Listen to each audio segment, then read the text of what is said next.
You're listening to the Kickstart Your Coaching Ed podcast with Jenn Barley and Karen Sullivan, episode 113. Welcome to the Kickstart Your Coaching Edge podcast, where it's all about getting real around all things coaching. And what we know for sure is that what got you here won't get you there. You can't see the spinach in your own teeth. And finally, hang on, because this one's really deep.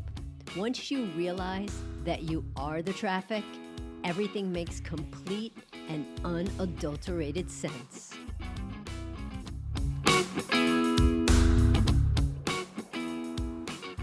Three, two, one, action! I feel like you should sing or something right now based on that action. Nope, you take it away, babe. All right, so what we're going to keep doing here is we are going to continue with our discussion about the inner critic. And think about it. The inner critic is based on fear. It thrives on fear. It lives on fear. And it just does. And the thing here is I'm going to challenge you to think about fear as an illusion. Now, if you believed fear was an illusion, what would you really do, right? Because if fear was an illusion, it wouldn't be real. So it wouldn't stress you out. It wouldn't freak you out. It wouldn't have you jumping on some crazy train to just, make yourself kind of crazy. But I believe that fear is an illusion because it's a story that we're creating about what we don't want to happen. So if you think about, I don't want to get sick. I'm worried that I'm going to get sick. All your energy is about thinking about, oh my gosh, I'm going to get sick. And then if you do get sick, it's like, oh my gosh, I don't want it to be horrible. And you're thinking about it being horrible. But the thing is to be able to take a step back and saying, okay, what do I really know right now? Because most of the time, guys, fear really it's in your head. Unless, of course, you're running into a burning building or you got a gun to your head or something like that. Okay, yeah, that's fearful. But so many times we create stories about, again, what we don't want to happen, and it's not even real. Okay, so I'm going to try something out on you. I haven't talked about this with you, but I thought about it in the car so much so I made my own voice memo to try to remember what I was thinking. So people will say, I'm afraid of being alone. I'm afraid of failing. I'm afraid of it not working out. Right? I feel like I'm on a game show right now. You're right. Hang with me. So what they're saying they're afraid of is the result. I'm afraid of this result. So remember, if you go back and listen to our 101 podcast, we talk about TFAR, thoughts plus feelings. Thoughts create your feelings that create your actions that create your results. TFAR, and that's just how is the foundation of everything we do.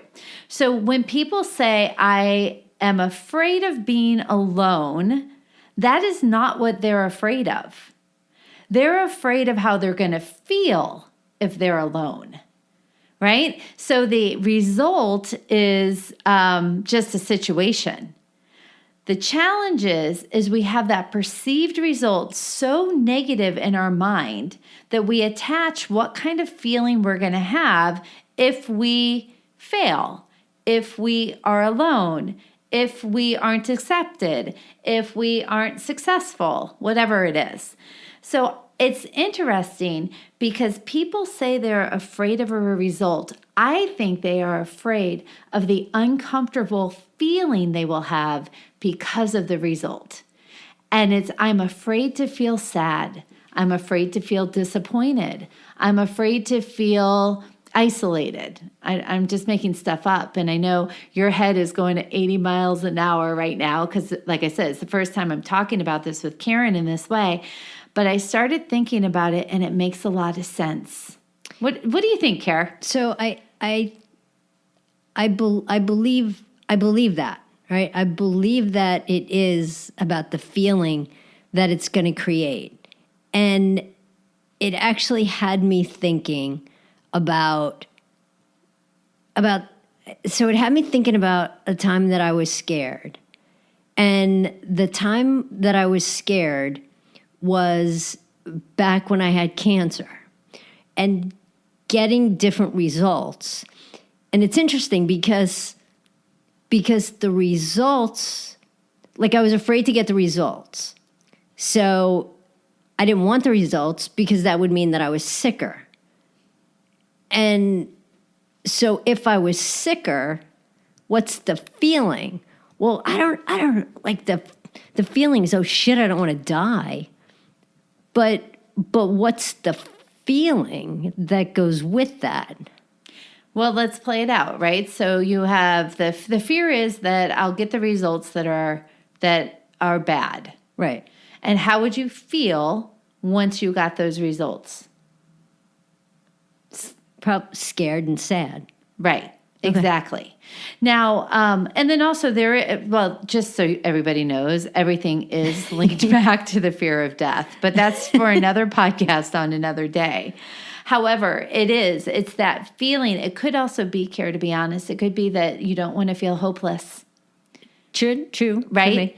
And so the results, depending on what they were, how they came back, etc., could actually create a feeling of hopelessness. Now, you never went there with it for a whole bunch of different reasons, but I don't know. I'm going to play with this theory like all week long and see how it actually shows up. But there is something, because the reality is that you can deal with results that aren't negative. You can deal with failing. You can deal with looking like a fool. But it's the feeling you get when those happen that feels so uncomfortable, perhaps foreign, and just downright not fun. Yeah. Downright, Karen. Downright. Yeehaw. So I think there's something there, and I want to kind of keep exploring that, because I think it's good. When our clients then say, I have a fear of failure, it is, what is that feeling that would be? And what is it about that feeling that feels so foreign, awkward, or uncomfortable that we can't even stand to be in it, that we're not willing to take risk? I like it. It's a brain twist for you. It is. And I would actually love to hear the voice memo at some point. Yeah, I'll play for you.